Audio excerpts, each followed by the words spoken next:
Oi pessoal, eu sou a professora Denise Monera Nogueira e a nossa videoaula de hoje é sobre o ciclo celular e a mitose. Hoje nós veremos qual a relação entre os diferentes tipos celulares e a divisão ou reprodução celular. Também vamos definir ciclo celular e conhecer as suas etapas, neste caso, a intérfase e a mitose, destacando as suas fases, principais eventos que ocorrem em cada uma delas, além do seu tempo de duração e os mecanismos de controle, também denominados de checkpoints, que contribuem para evitar os erros da reprodução celular. Finalizaremos concluindo como todo esse processo que culmina na divisão das células somáticas permite o desenvolvimento do organismo saudável. Há uma incompatibilidade entre o desempenho da função celular e a reprodução ou divisão celular. Quando a célula diferenciada está desempenhando a sua função, de acordo com o tecido onde se encontra, ela não está ciclando, ou seja, está fora do ciclo celular no intervalo G0. Neste estágio, a célula está em quiescência, ou seja, não está se proliferando, porém está metabolicamente ativa. Certos tipos celulares, como os neurônios e as células da musculatura esquelética, uma vez originados, não se dividem mais, diferente de outros tipos celulares, como as células hepáticas e a célula da epiderme, onde a quiescência é reversível e se dividem frequentemente. O ciclo celular pode ser definido como o processo de transformação que ocorre na célula eucariótica e que culmina na sua divisão ou reprodução. Duas principais etapas compõem o ciclo celular. Quando a célula sai da fase G0 ou do estado de quiescência e entra no ciclo celular, a primeira fase é a intérfase, que precede o ciclo celular e pode ser subdividida em três fases, G1, S e G2. A intérfase é a fase mais longa do ciclo celular e a célula passa por intensas transformações. Em seguida, vem a fase de divisão propriamente dita ou fase M, para mitose ou meiose. No caso, a mitose é a divisão das células somáticas que resulta em duas células filhas idênticas à célula-mãe. E a meiose, a divisão das células germinativas que originam os gametas para a reprodução sexuada dos indivíduos, onde a partir de uma célula diploide são geradas 4 células haploides. Hoje iremos acompanhar as transformações que resultam na multiplicação das células somáticas por mitose. O ciclo celular inicia pela fase G1 da intérfase, que é caracterizada pelo crescimento celular. Todas as organelas e os constituintes celulares, exceto o DNA, começam a ser duplicados. Na intérfase, o DNA nuclear está associado a proteínas sob a forma de cromatina interfásica alongada. A passagem de G1 para S, ela é firmemente controlada por um checkpoint ou ponto de checagem. Qualquer dano ao DNA ou crescimento insuficiente da célula podem impedir a progressão para a fase S. Caso as condições necessárias sejam restabelecidas, a célula pode prosseguir no ciclo celular. Caso não, elas são induzidas à apoptose ou morte celular programada. Na fase S, há a replicação do DNA. Sendo um ácido nucleico de fita dupla, cada uma das fitas dessa molécula é separada num processo denominado de desnaturação, e desse modo cada uma delas servirá de molde para a síntese de duas novas fitas. Nas células somáticas humanas, por exemplo, temos 46 moléculas de DNA, com aproximadamente 3,2 bilhões de pares de bases nitrogenadas, representando quase 2 metros de DNA por célula.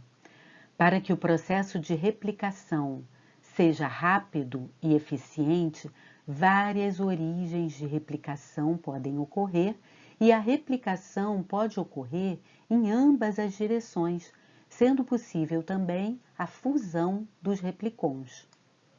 Ao final da fase S, cada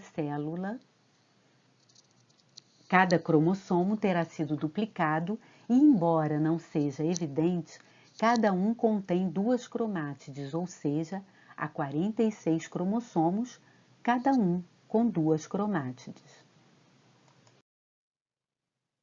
Após a replicação das novas fitas de DNA, as cromátides irmãs e os centrômeros de cada cromossomo são mantidos juntos por um complexo de proteínas denominadas coesinas, em um processo dependente de energia ou de ATP.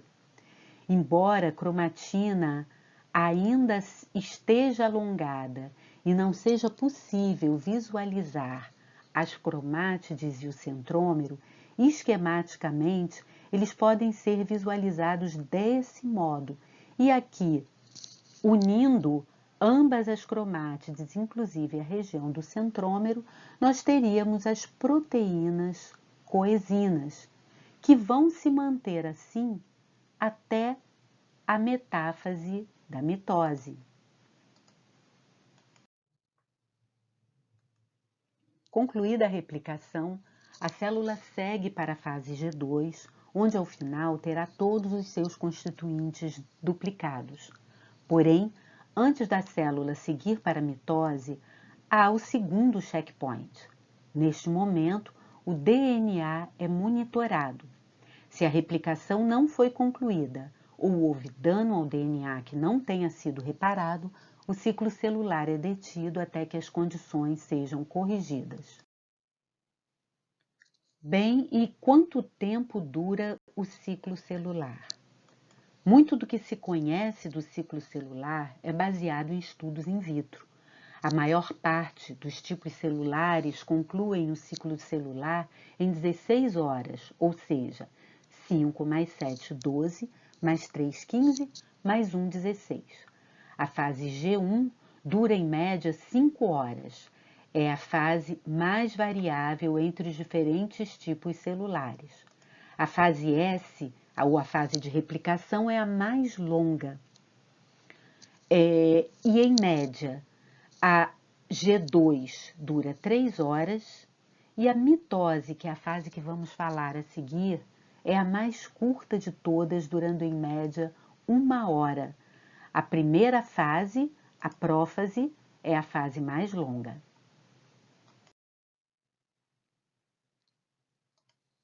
A vida dos organismos multicelulares diploides começa como um zigoto e a subsequente geração de células filhas por mitose são a base do desenvolvimento e crescimento do organismo. A mitose também propicia a cicatrização das lesões e a substituição das células da epiderme da pele e do revestimento intestinal, que são continuamente descartadas. Do mesmo modo, na medula óssea, são produzidas células imaturas que suprem de glóbulos vermelhos e brancos o tecido sanguíneo dos vertebrados. A mitose, então, pode ser subdividida em prófase, metáfase, anáfase e telófase. Na prófase da mitose, se inicia a condensação da cromatina. A cromatina na prófase já difere da cromatina difusa da intérfase e nessa fase já é possível, por exemplo, visualizar alguns centrômeros, embora ainda não sejam muito evidentes. Os centríolos duplicados começam a migrar para os polos opostos da célula e a partir deles se inicia a formação dos microtúbulos. Além disso, a membrana nuclear começa a se desfazer, assim como os nucléolos. Na metáfase da mitose, a membrana nuclear está ausente, a cromatina atinge o grau máximo de condensação e essa é a fase em que a morfologia dos cromossomos está mais definida. A outra extremidade dos microtúbulos, que partem dos centríolos, se liga ao cinetócoro, que é uma estrutura proteica associada a cada lado dos centrômeros duplicados.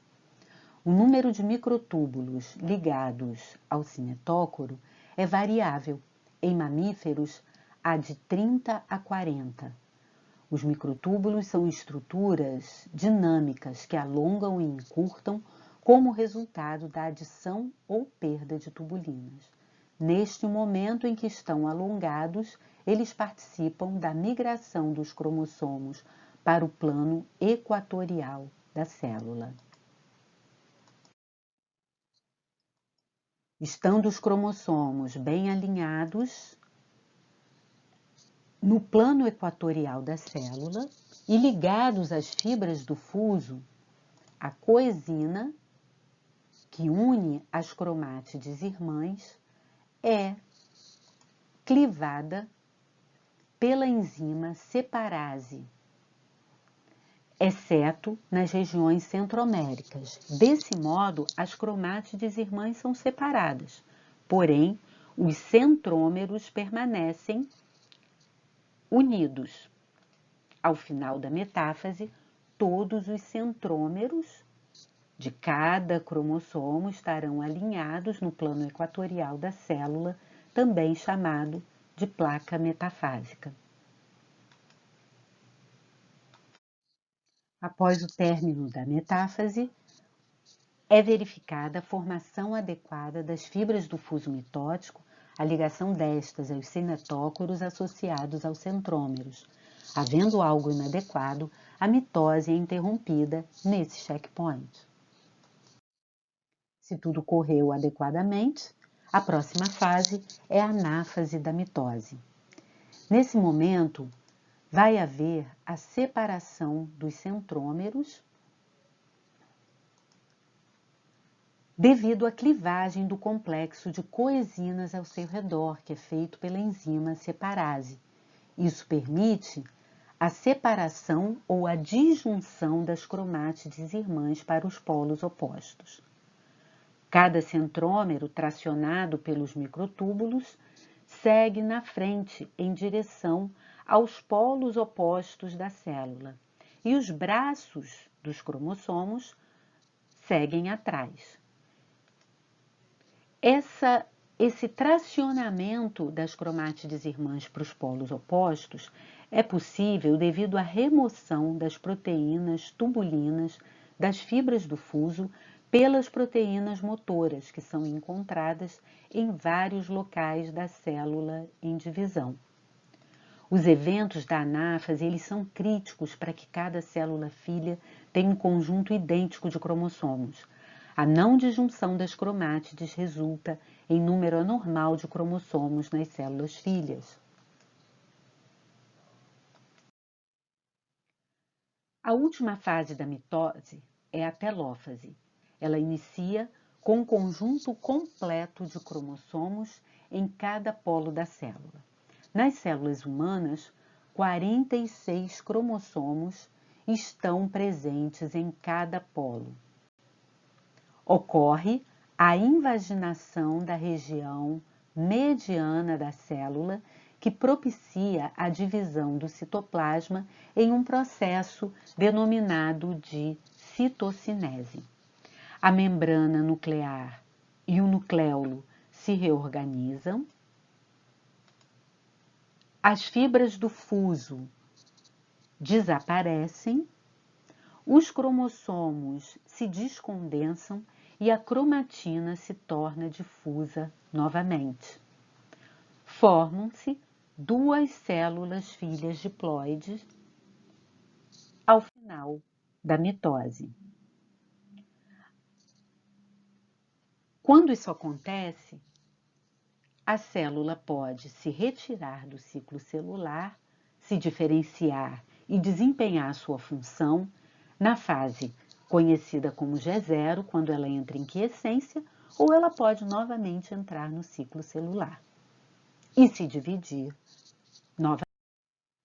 Bem, qual a importância dos pontos de checagem do ciclo celular ou checkpoints?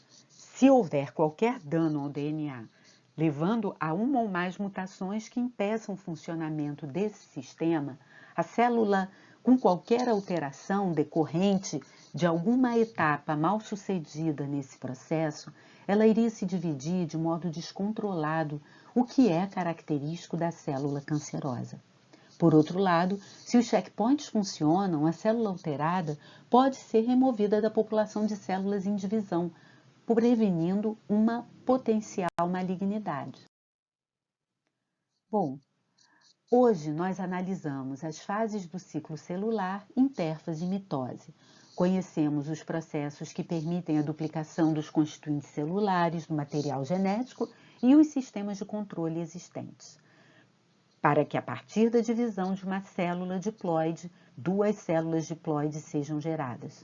Esse processo é o que possibilita, entre outros, o crescimento saudável de um organismo, assim como seus processos de cicatrização e regeneração. Após assistirem à aula, leiam o texto fornecido que os auxiliará no estudo dirigido para fixação do conteúdo. Não percam tempo. Por hoje é só. Até a próxima.